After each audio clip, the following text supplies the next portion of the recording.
Welcome to New Life Live, the premier place to receive free advice from Christian psychologists and counselors for the mental, emotional, relational, and spiritual challenges you face. Since 1988, we've offered compassionate responses that combine God's truth with proven psychological principles to guide you toward healing. Our phone lines are open. Call us now at 1-800-229-3000. Happy weekend after Christmas. You made it. Welcome to New Life Live. I'm Brian Perez, and we are thrilled to have you listening and watching today. I'm thrilled because I've got two wise and wonderful friends in the studio with me. They are the gift that keeps on giving. Dr. Jim Burns, founder of Homeward, is here, and so is Doctor of Marriage and Family Therapy, Sheri Denham Keffer.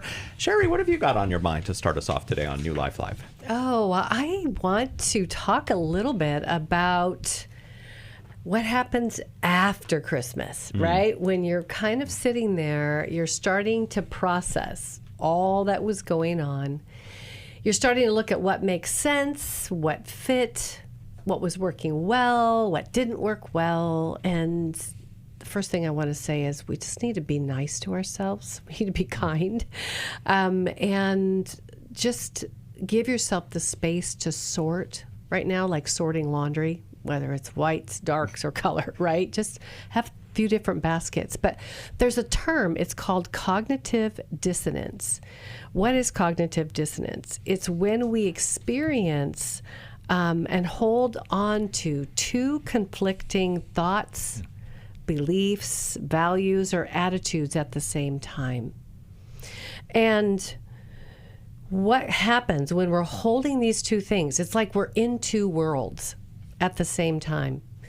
We can find that we're avoiding things, we're procrastinating, we put things off, we might go into denial, we might try to justify, we might even go into fantasy land, called La La Land, as a means of trying to cope with living in two worlds. And I often see this happening when there's some type of sexual betrayal going on and when you're in the middle of the holidays.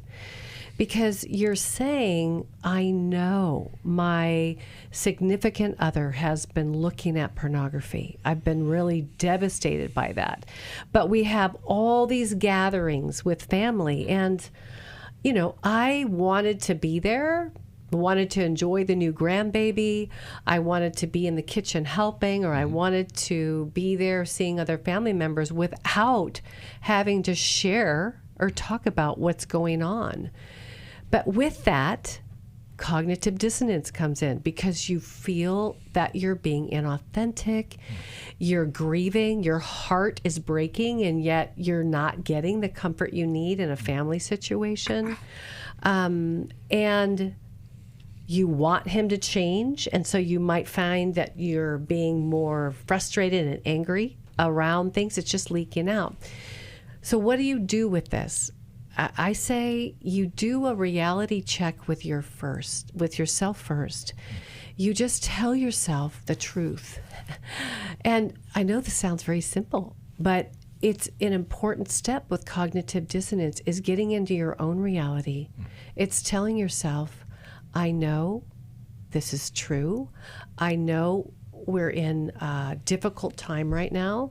I know I have control over making choices about how I'm going to get care and suggestions I'm making to the one who's sexually acting out or addicted to porn. I'm going to focus in on what I can that brings me joy. That might mean spending more time with the grandkids in between Christmas and New Year. It might mean getting in touch with some good friends that you haven't talked to a long time where you can get some comfort. It might mean that you do some service. Like during Christmas and New Year's, there's a lot of time that nothing really happens. You're off of work. Maybe do some volunteer time. Now, why is this? It's not to pretend. It's actually to re-ground yourself into who you are and what you love about yourself. So good. So good. We will be back here on New Life Live. Thank you very much, Dr. Sheri Denham Keffer, for those opening remarks. We'll be back. I'm Dr. John Townsend. Maybe this year you want to lead better in your church, your nonprofit, your workplace. The Townsend Institute at Concordia University, Irvine trains leaders with competence and character and connection through accredited online programs in counseling, leadership, executive coaching, and consulting, from certificates to master's to PhD programs. Our spring 2026 semester begins in February, and the online format helps you learn without pausing your life or your career. Before you apply, join us on Wednesday, January 14th for our online information night, Townsend Institute Live, where you can speak directly with faculty and staff and alumni. You'll see how our programs can fit with your goals, and if you attend, you'll have your application fee waived. Reserve your spot at cui.edu/Townsend. I'd be honored to walk alongside you.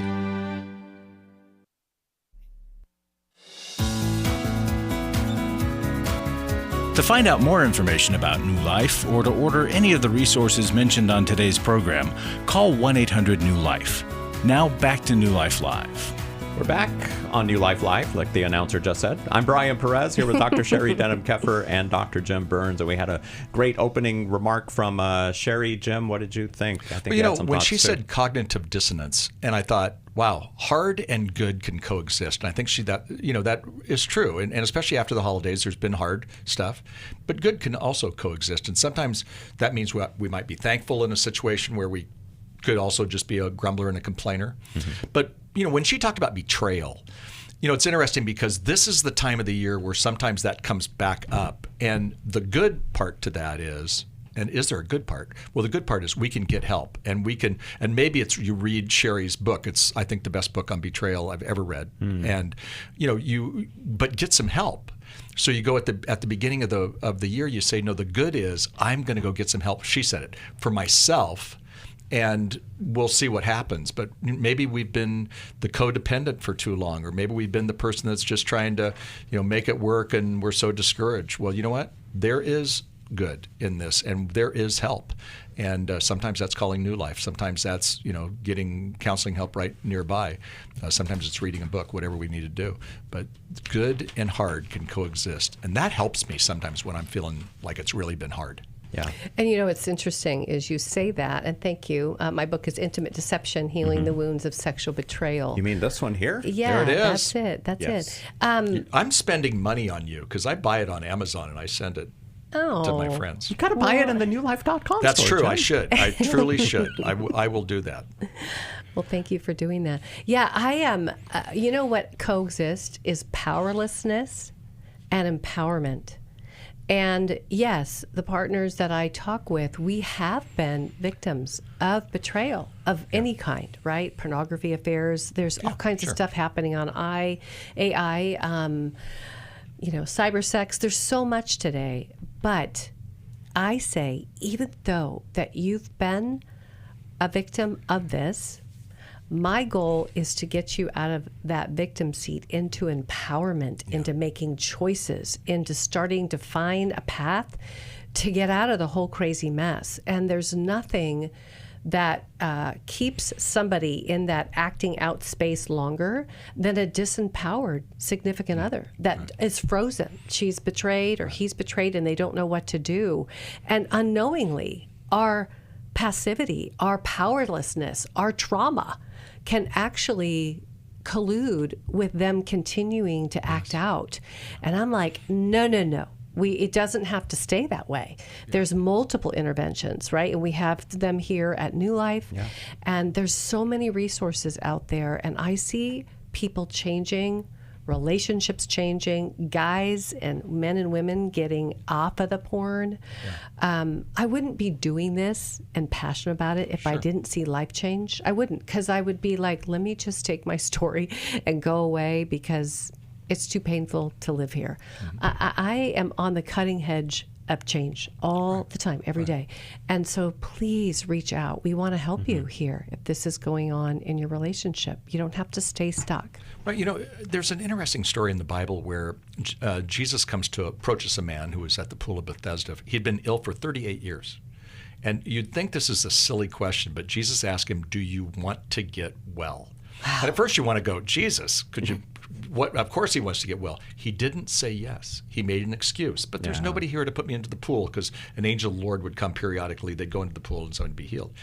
And he made an excuse, and Jesus didn't take that as an excuse. He said, pick up your mat and walk. And I think on this day, powerful. right after Christmas, we've got a lot of stuff in our life, and some of us need to, hear the question from Jesus, do you want to get well? And then let's pick up our mats, let's walk. That's the beginning, and it might be going and get counseling. It might be reading your book. It might be doing whatever we need to do. But we can be empowered, but it takes us to take that step.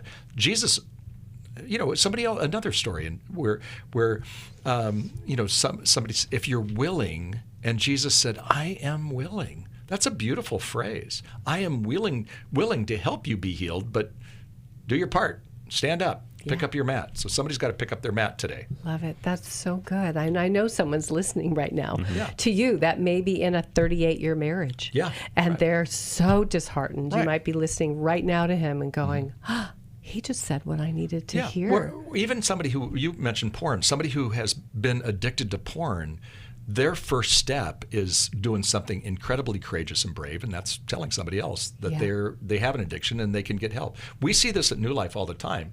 People come through the different programs at New Life, and they literally have breakthroughs and are healed. I know. That's amazing. I know.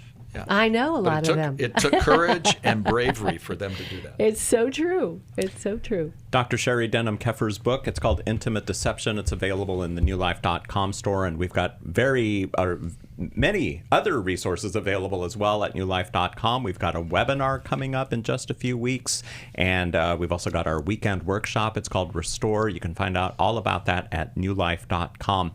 I did want to pose a question, and this is good because we're talking on this subject anyway, and because I've got Dr. Jim Burns and Dr. Sheri Denham Keffer, so I can get both of their points of view from a... I only have one last name, though. She has two. So that's much cooler. We can give you Plus, another she's last name. left-handed. I am left-handed. A lot of listeners don't see it, but I watch Yes. her take notes, and she does left-handed. So Yeah. left-handed Yes. people are cool.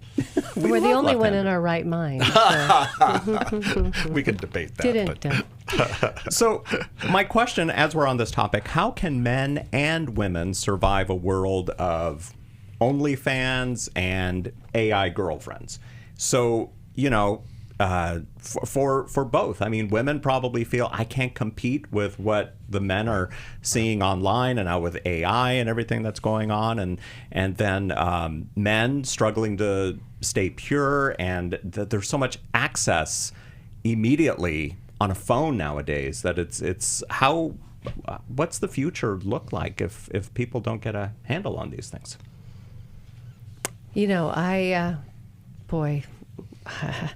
I see the temptation. The temptation has always been there, but the access is what's changed. Mm-hmm. The access and how readily available. I can't tell you how many people I talk to on a weekly basis, and it doesn't matter what they do, how much they earn, status of professions. They are falling like flies because of the access. It's free and it's available.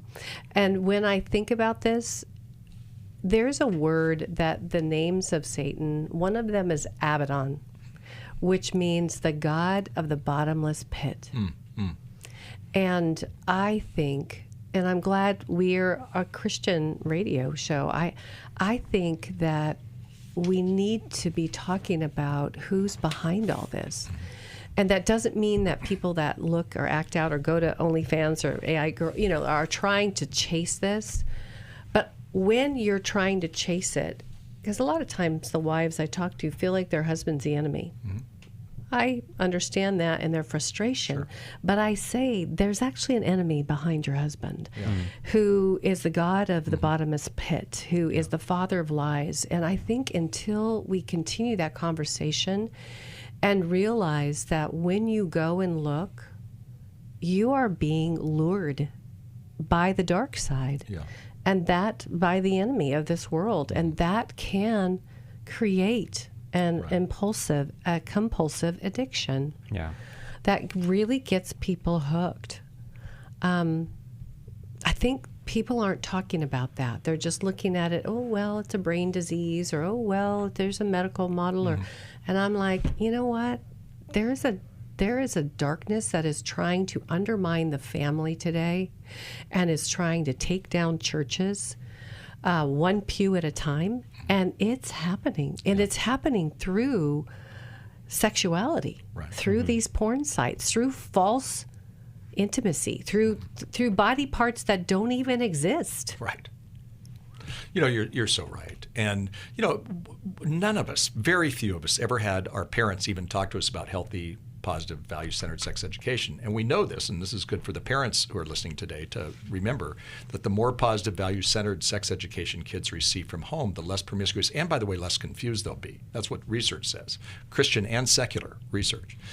So I think some of us, and you kind of were talking about the women, but on the man side, I think we need a theology of healthy sexuality. And a theology means the study of God and sexuality, not just the shaming it or don't do it, but what if you had something where there was more of a sexual integrity code that you lived by? The Bible says this is a theology of healthy sexuality. Honor God with your body, right out of 1 Corinthians 6:20.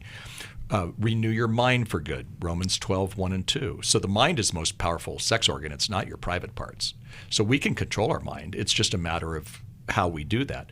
Thirdly, turn your eyes from worthless things. Right out of Psalm 19, that's exactly what it says, Psalm 119:37. And then lastly, guard your heart above all else, for it determines the course of your life. So how do we guard our heart? And when we have, like us men, we need a map and a roadmap. And I think that's a really good roadmap. That's something I look at regularly in terms of those four things: honor God, renew my mind, turn my eyes, and guard my heart. I could, at any time, a trigger could hit me and I could go in a different direction. However, what I need to do is be focused on that. And then the big word is accountability.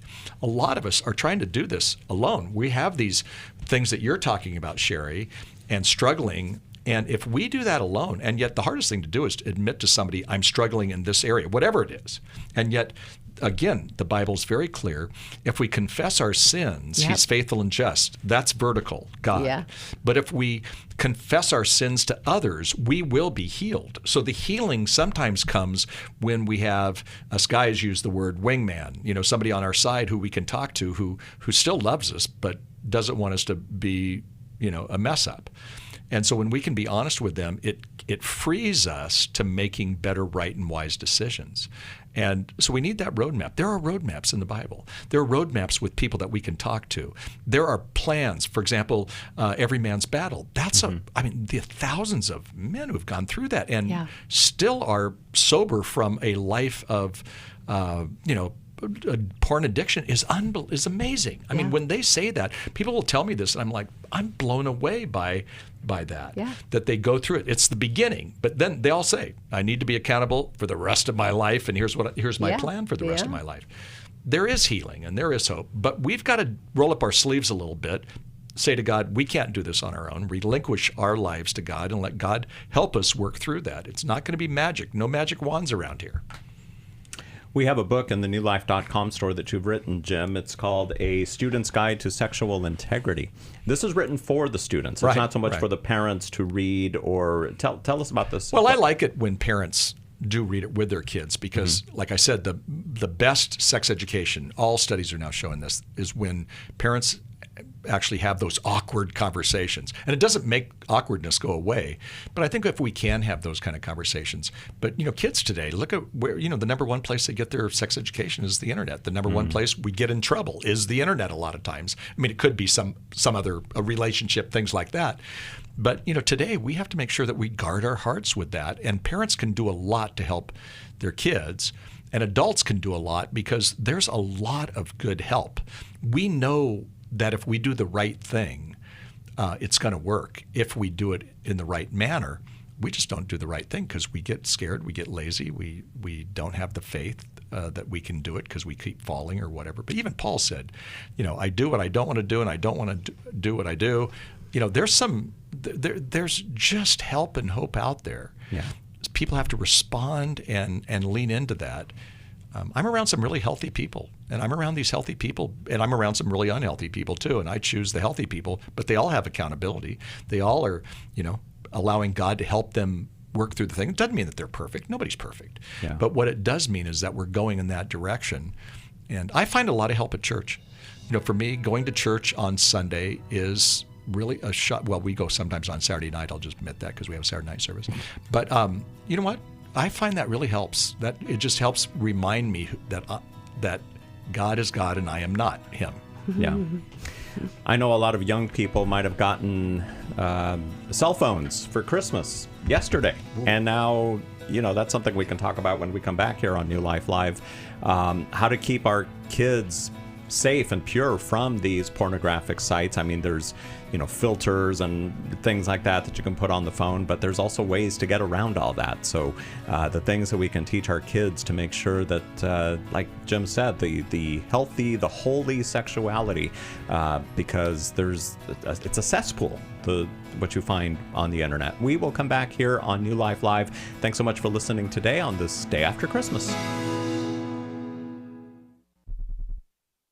Hello, everybody. It's Becky Brown, and I'm coming to you with an urgent need. If you've heard the callers on the show recently, you've heard the struggles that so many people are experiencing. There are many people that are in difficult relationships, difficult places in their lives. I want you to help New Life continue to offer hope for people's lives. We had some generous friends of New Life that started a matching gift, and every gift will be doubled up to $475,000. But it's urgent. The matching window closes December 31st, so don't wait. Every moment matters in recovery, healing, and restoration. Make your gift today by going to newlife.com, click on Donate, or text the word MATCH to 28950. You can also call us, 1-800-NEW-LIFE. Together, we will bring hope and help to so many more people. And I want to say thank you in advance. For over 35 years, New Life has been the most trusted name in Christian counseling. Your ministry has saved my life. If you struggle with emotional hurt, family or marriage problems, the pit of depression, or the pain of addiction, we can help. I'm down 100 pounds now from what I was. I found a counselor through New Life Ministries, and it's just been outstanding. Our treatment programs provide clinically appropriate solutions from licensed professionals, all in a biblical framework. I have had problems with alcohol. I think God has ordained this place to be His. You don't have to be a prisoner of your pain. Help is available at 1-800-NEW-LIFE. She tells me that I'm a new man, and I feel like a new man. It worked for me, and it can work for them too. This time it is different. If you're ready to take the first steps toward genuine spiritual and emotional healing, call us today at 1-800-NEW-LIFE. God can open the door for a better tomorrow. To get someone that's competent, that's good at what they do, it's been like day and night compared to what I've had before. Call 1-800-639-5433.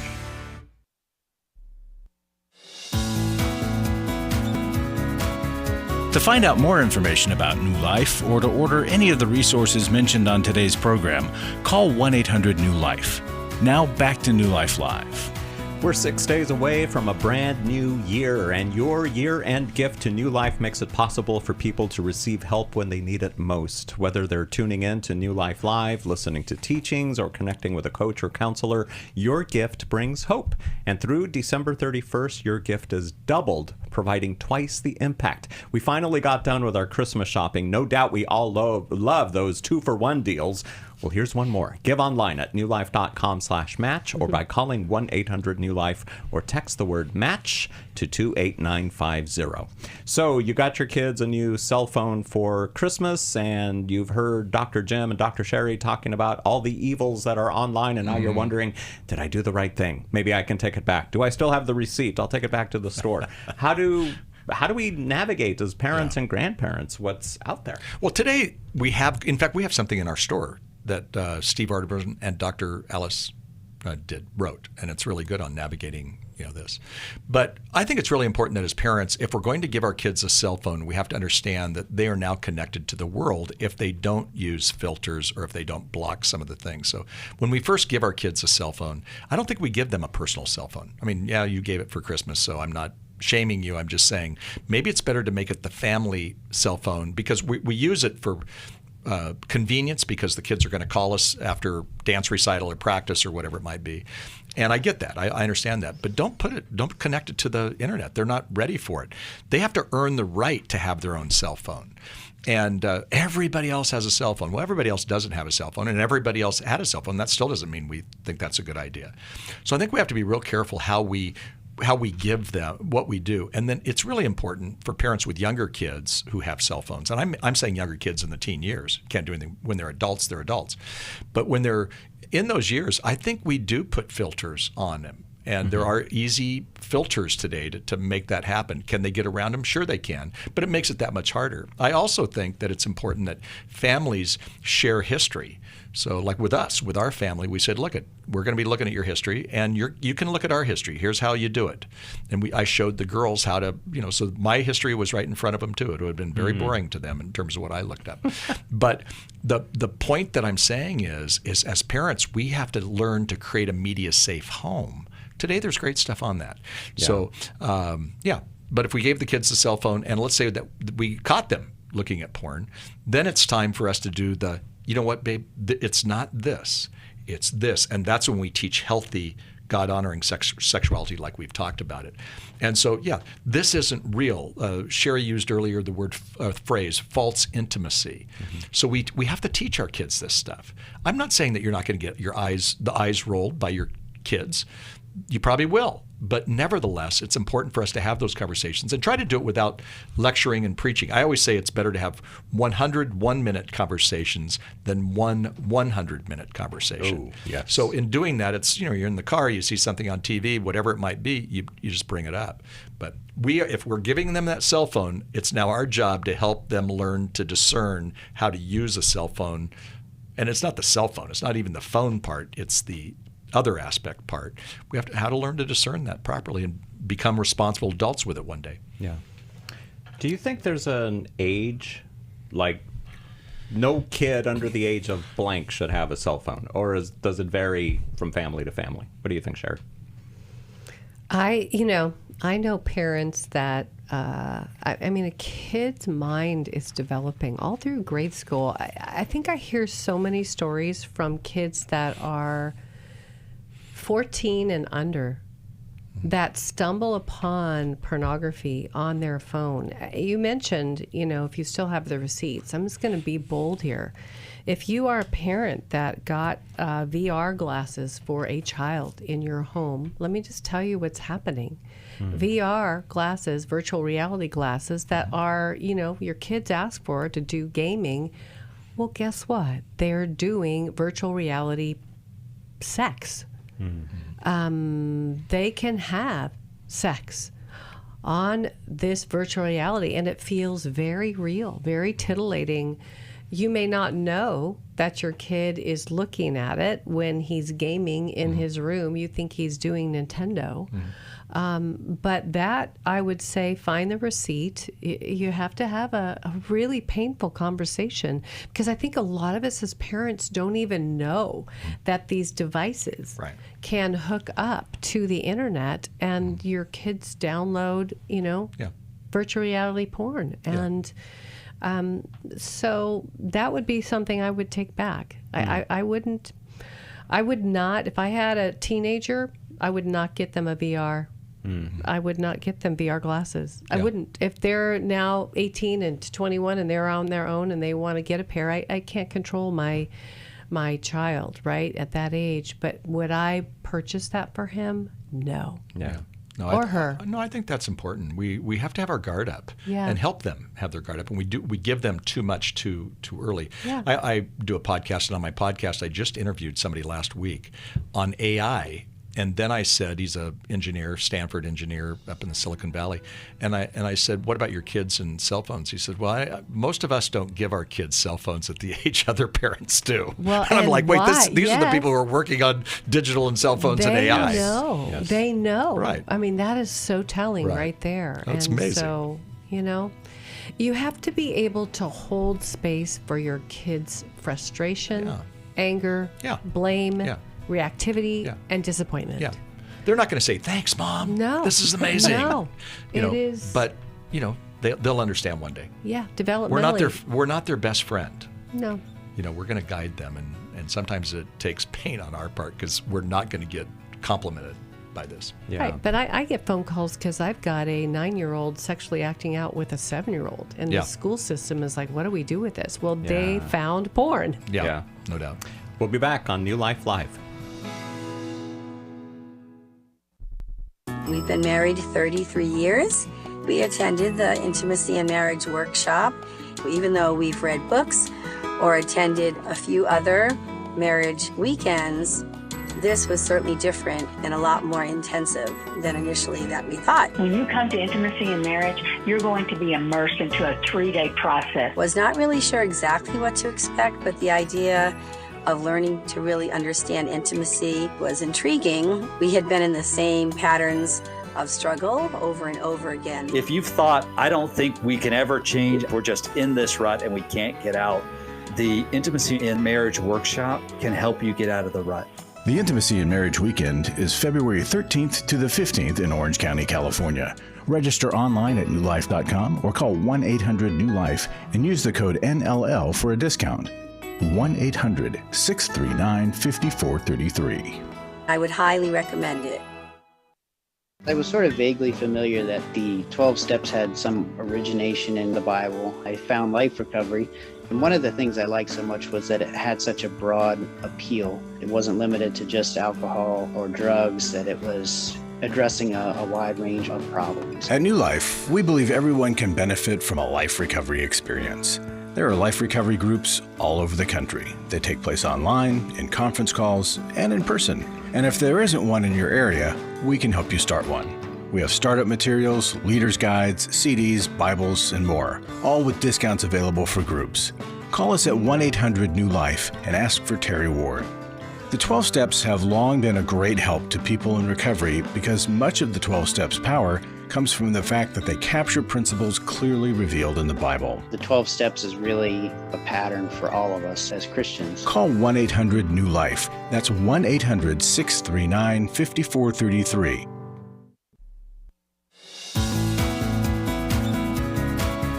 To find out more information about New Life or to order any of the resources mentioned on today's program, call 1-800-NEW-LIFE. Now back to New Life Live. We sure do hope you had a great Christmas, but undoubtedly you might have seen certain people over the holidays who stirred up unresolved issues. So connecting with a counselor can definitely help you. They will equip you with biblical truth and proven tools and walk this hopeful road with you toward healing. Visit newlife.com to find a coach or counselor. Brian Perez here, along with Dr. Jim Burns and Dr. Sheri Denham Keffer, and wanted to get your guys' take on this article that I found online. It's on MSN. You guys can find it. It's the headline, "Divorce Day is Coming. Why this one day in January brings the most breakups, according to relationship experts." So here's the story. January often sees a rise in breakups, with the first working Monday of the year being dubbed Divorce Day. Many couples see the holiday season as the last straw for their relationship, and they tend to wait until the new year to avoid a messy holiday breakup, making January the most difficult month for couples. The month has even earned the title Divorce Month in legal circles. And so what do you guys make of that? People, like you mentioned at the break, Jim, that it's the hardest time of the year, the holidays, and that's when people decide, let's just do away with it. Well, sometimes there's the situation where they really are saying, let's get through the holidays and then I'm gonna do it. I don't want to do this during the holidays. I don't want to mess up the holidays. Well, the holidays are probably already messed up, to be honest. And the funny thing, there's a positive side. I'm going to give you a positive twist to this. Sure, you may have a different thought on it, but the positive is if they can hold off through the holidays, maybe they shouldn't call it Divorce Day, but maybe they should call it Get Counsel and Wisdom Day. Because, again, we find that there is healing in counseling. There is healing in going to an intimate and marriage conference. There's healing in that. You see that. So maybe this is the time when they shouldn't be just going to the divorce immediately, but going to we're going to put our energy into this, or I'm going to put my energy, because a lot of times it's one person who's going to do that. But so instead of going to Divorce Day, maybe we should make it Marriage Month and really try to make the marriage work. And I realize it's messy, it's complicated. I'm not saying this is simple, no magic wands. But But it does make sense because a lot of people want to put off, they want that one more holiday because divorce doesn't just affect one person, it affects the entire family on so many times. And so what they're trying to do, I get the sacrifice that they're making, but maybe they do it, but maybe they also have to just simply go get some help on their marriage. And, people, the latest research says, and this isn't the case for a lot of things like adultery and abuse and things like that, but most divorces don't happen that way. But 5 years of persevering, when couples who are in troubled marriages do that, there's a 78% chance that their marriage is better off. They don't say it's perfect, but it's better off. That's amazing. Yeah. That's hopeful. Yeah. Sheri? I think back to a breakup that happened around the holidays. This was 20 years ago for me. And the gentleman, he gave me Lakers tickets. I've always wanted to go to a Lakers game, right? And I've never gone. So he ended up giving them to me in November, and I was, thinking about breaking up with him. And so then he gave me Lakers tickets so that we could go to a game in December. And I had so much conviction over that because I already knew my heart on the subject. So I remember how hard it was to give him the tickets back and say, I'm so sorry. I just appreciate your love, and I know I've always wanted to do this. You could have just given him one ticket back, and you could have. No, I couldn't. That's great. So I think there's some personal ethics there or something. Yeah. I couldn't go through Christmas, take the tickets, go to the game. And so I've never been to a Lakers game, but I feel good about it because I did the right thing. And I can't say I've always done the right thing. I'm not trying to say that. But in this situation, I thought more about him, even though his heart was devastated, right? But I didn't fake it through the holidays, go to the game, and I'm sure he went with someone else, which is fine. But all those decisions, we're thinking about putting somebody else. How would we want it to be if it was us? Yeah, would we want someone faking it with us, or would we just want to go, you know what? I just need to not spend the holidays with you. It's a hard decision, but I don't want to be untrue to you. No, that's integrity, what you did. Somebody needs to give you Laker tickets. You need to get to a game now that you've worked through all that. I just went to a Laker game. Did you? And now you're like putting a carrot in front of you, like nanner. Right. My wife Kathy said, "You know what? You can take the son-in-law because I don't really want to go," which I laughed at because, and she loves the Lakers. Actually, she had other things going on, but the point being is that you made the right decision. Yeah, for what was good for him. And it was painful. You caused some pain, but 20 years later, he's probably still not in deep pain, and you're not in deep pain because you made the right decision. Yeah, he might have been in way more pain if I had gone through it and then broke up with him on breakup day or whatever they call it, because then he would. They were like $1,000 each. These tickets. And so anyway. Wow. Yeah, good seats. Here's a question that was sent in online, and you can submit your questions online too. Go to newlife.com/radio. You'll find out how to leave us a voicemail or send us an email if you can't call into the studio when we're here at 1-800-229-3000. But go to newlife.com/radio to find out those ways. And it's kind of on the topic that we're already discussing anyway. So it's from Alessandra, and she asks, what is next after confessing my infidelity? She writes, I just confessed my infidelity to my husband 2 times while we were separated because of his affair, and once before that. We healed from his affair, and now I feel like I just made things worse by confessing mine. I justified it because of the pain I was dealing with. I'm giving him space, but I want to make things right. What should I do next? Are there any workshops or books that you recommend?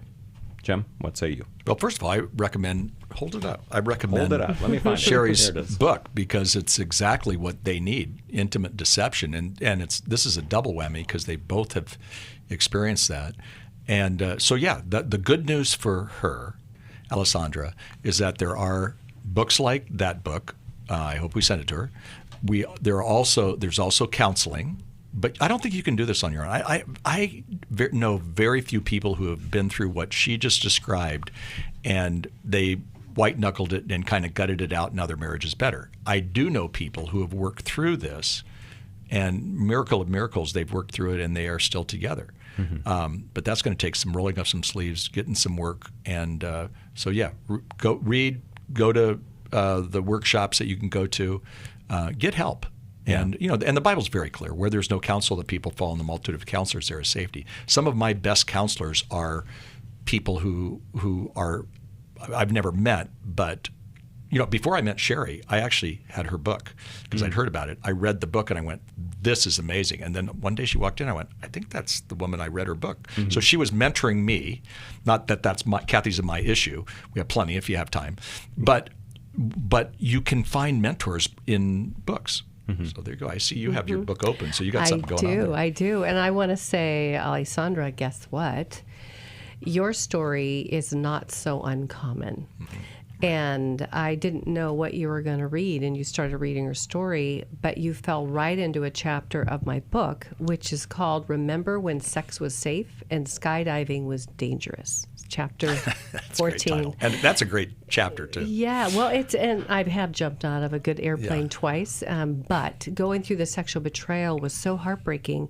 But what I began to notice, Alessandra, was that there were movements to sexual shame post-infidelity. There's 3 movements. There is a moving away or shutting down. There's a moving toward, which is trying to please or win back. And then there's moving against somebody because of the pain. So let me just give you a quick example. Shutting down or moving away, I call turtling in. That's when there's been sexual infidelity. And like a turtle, you pull your head, arms in. It's hyposexual. You're impacted and you close up. Hypersexual is like a golden retriever. It's when infidelity happens, but you begin to behave sexually in a way with your partner, the one that's betrayed you, like you're trying to win them back. You're trying to keep them from acting out with pornography or going to their affair partner. So you might become very hypersexual as a way of trying to be what you think they need to not act out. But basically, you're just a substitute instead of them really dealing with their issues about what they need to do. And then the third is where I see you, Alessandra. That's sexually reactive. And I call that, it's like a hedgehog effect. I actually have a hedgehog. Her name is Belle. And they're very prickly, but they have a soft underbelly. And so some of us, when there's been betrayal, we react against the one. We have an affair of our own. We try to harm them. We're trying to prove to ourselves that we're lovable, worthy of being loved and chosen. But the way we do it is actually sexual shame. It's a movement of sexual shame, reacting against the one that harmed us. So we'll talk about this a little bit more when we come back here on New Life Live. And Alessandro, thanks for sending in your question. My husband addicted to pornography for the majority of our marriage. I was very isolated and didn't really know which way to turn. If you've been affected by betrayal, an emotional or physical affair, or pornography, the Restore Intensive will equip you with support and tools to help you through. I went to the Restore conference, which seemed to be the missing puzzle piece where I was able to find my voice. When 2 people want to do their part, we can be restored. But if they don't, we are not stuck because someone else made a decision. God lets us weigh in on how we want to walk out our lives. The Restore Intensive is coming to Dallas, Texas, March 6th to the 8th. Register online at newlife.com or call 1-800-NEW-LIFE. Enter the code NLL for a discount. I'm navigating my world now. It feels so wonderful. I've had a great experience at Restore. 1-800-NEW-LIFE and the discount code NLL. Do you need help for life's hard situations? My husband recently said he wanted a divorce. I'm confused on what I should do. I have an eating disorder. New Life Live answers your questions on relationships, grief, addiction, trauma, anxiety, and much more, all from a biblical perspective with our panel of professional counselors and psychologists. I learned a lot from your program. You help so many people. I appreciate your ministry. Whether you listen or watch, there are so many ways to connect with us to ask our panel of counselors a question. Call us Monday through Wednesday at 1 p.m. Eastern, 10 a.m. Pacific at 1-800-229-3000 to ask your question on New Life Live. or go to newlife.com/radio for other ways to get your question answered. I'm trying to find help. I just want to know how to set boundaries. If it's a sin, what am I supposed to do? Need a therapist or a coach, a resource, or an intensive? Call us at 1-800-NEW-LIFE. That's 1-800-639-5433. 1-800-NEW-LIFE.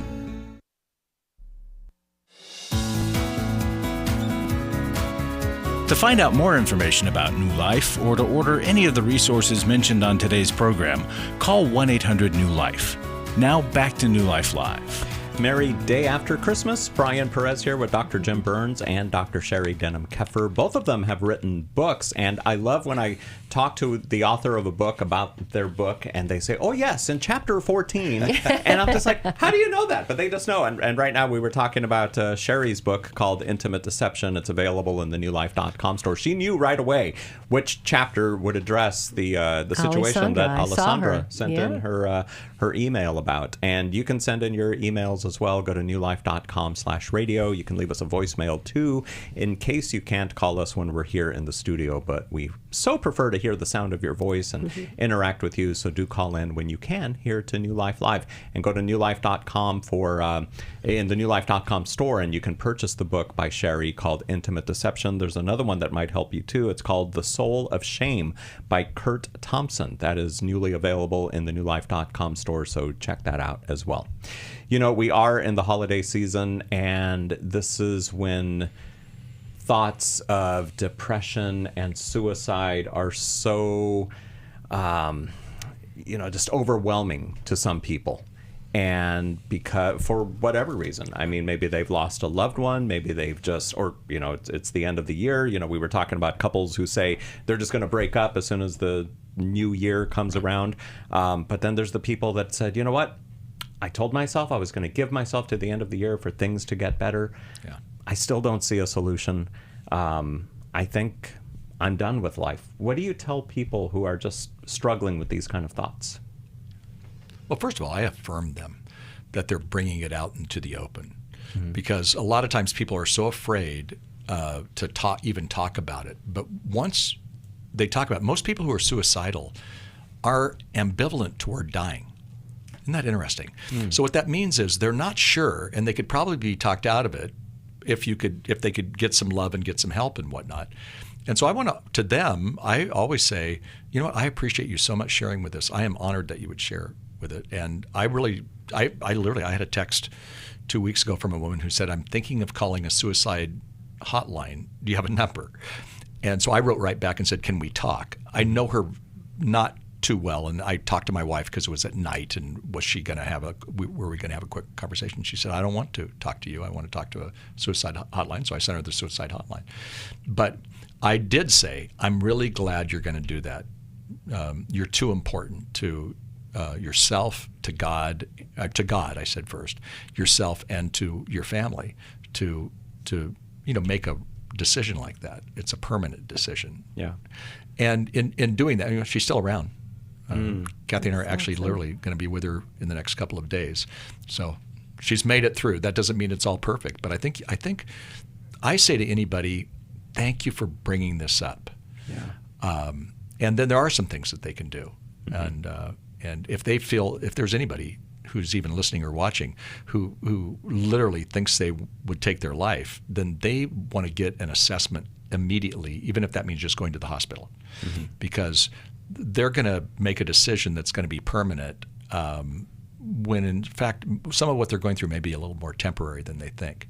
So I think it's very possible for them to get the help they need, and not going to be easy, but the other option is not, in their mind, it may be a good option, but it's not the best option. No. Yeah, sure. You use a word permanent, which is an interesting word, Jim, because I think that the damage is not only permanent to the one who's not here anymore, but it is permanent to the family members, loved ones around them. Now, why can I say that with such conviction? I know. My brother committed suicide 5 years ago this year, and it was actually Christmas week. It was today's the 26th, though it was the Monday before Christmas Day, and he was living with my mom, with his wife, in her house, and took his life while they were there having breakfast. So tragic. And I think, did my brother have suicidal ideations before? Yes. There was one time where I knew before, because he did reach out to me, and I was able to talk him off the cliff. You know, I talked about his girls. They'll never get over this. His name is Randy. And he said, yes, they will. And this is my point, the fantasy. Yes, they will. He said they'll be better off because they'll have a life insurance policy money. And I said, Randy, they don't want the life insurance. They want you. But do you hear that fantasy thinking? Sure. Because he was feeling very trapped in a situation. He was going through a divorce, really hard time. So when he actually took his life 5 years later, I didn't know about it. He didn't reach out that time. And he actually found a life insurance policy that didn't have a suicide clause. Because I told him, I said, your girls aren't going to get the money first time because I'm going to tell your insurance company that you killed yourself. Now that was desperate, but I wanted his life. Sure. I wanted him to live, and he actually hung on. So please, if you're thinking about it, take it from a family member that lost a loved one and is now here dealing with the damage that is a part of that heartbreak. I want to help you move into reality, that the reality you're living in right now and how trapped and frustrated and full of heartache that you feel right now, I promise you, do the loving thing. Do it for your grandbabies. Do it for your kids. Do it for family members. Do it for the colleagues that you might work with. Don't take your life. Do it. When I'm saying that, meaning live. Yeah. Live for everyone around you. Get the help, because I promise you, life will return to some equilibrium, just like your friend. And so it's not an easy out. It feels like it, but it's really not. How are your nieces doing? They're now? struggling. Yeah, I mean, I just saw them at Christmas. And, you know, my brother, everyone still misses him, still acknowledges him. There's still this heaviness in the house. It's different than a death. It's just different than a death because it's disenfranchised grief. It's grief that you can't resolve because it wasn't socially sanctioned.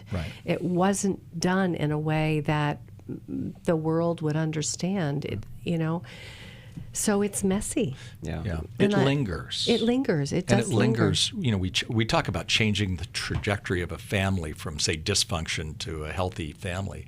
But if we make a poor decision, that also changes the trajectory. Sometimes from generation to generation, and it's a hard thing. But people can get the help. They can. They get through it. The advice you gave to Randy 5 years prior was good advice. Unfortunately, he didn't take it, and then we can't blame ourselves because we play the blame game. But you're right. Anybody who has suicidal thoughts. And even if your children did this, if they would say, this is your quick assessment, if there's a time and a place and a method, if they say, well, I do, I'm going to kill myself on Christmas Day or on New Year's Eve or whatever it might be, and this is how I do it, and whatever, that's lethal. So that's when we need to get them even against their desire to go get the help that they need, and we can do that. And sometimes an intervention like that helps and changes it. Many, many people have had interventions and they've actually moved on. And it's a part of their history. It's a part of their story. But it's not the end. A part of the story. And the trajectory has been changed for good. The National Suicide Prevention Hotline, by the way, for anybody who needs it, it's 1-800-273-8255. If I said that too fast, you couldn't write it down, just remember 988. It's like 911, but for mental health issues, 988. God bless you guys. Thanks so much for listening today. We'll see you at church on Sunday, and we'll talk to you again on Monday on New Life Live. Thanks for listening. We hope this program has helped you by giving you insights for handling the challenges you face in your life. We want you to know that we're here for you, but you also need to know that New Life Live is a listener-supported ministry. To make your donation or to get any of the resources mentioned on today's program, call 1-800-NEW-LIFE. That's 1-800-639-5433 or online at newlife.com. Please join us again on Monday for New Life Live.